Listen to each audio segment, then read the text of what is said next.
Hi guys! Samahan nyo nga pala ako dito dahil papabrace ulit ako ng ngipin. Kasi bumalik sa dati yung ngipin ko, kasalanan ko din naman kung bakit bumalik sa dating ngipin ko.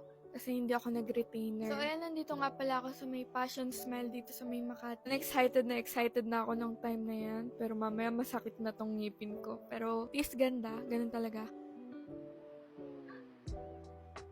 Kasama ko na ulit si Doc. And magta-take kami ng video nito. I'm so excited! Are you excited? Yeah. Magta-take kami ng TikTok, guys. Yay! Don't forget to watch. Yeah! Yeah, that's what I'm saying. I don't think that he's good for you. I don't think that he's good for you. But yeah, look at you. I look like this, so you want to get me Do you want me to start? How do you know what's good for me?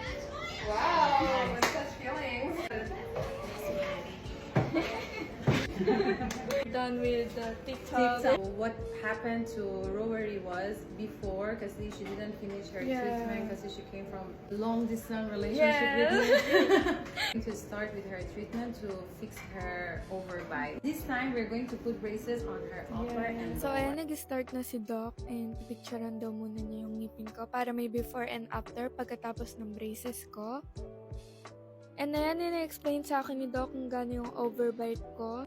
And then, na-explain niya kung paano niya aayusin. Nag-start na si Doc maglagay sa akin ng sapphire braces. Yun na may tsura ko dyan, guys. And after 2 hours, natapos na din. And meron akong braces. Wala lang siya. parang wala lang. Parang joke lang. Gorgeous. Ganda! Thank you, Doc. You're So welcome. pretty. Gorgeous. And binigyan pa nila ako nito, guys. Sobrang sweet. So, ayun lang, guys. Bye!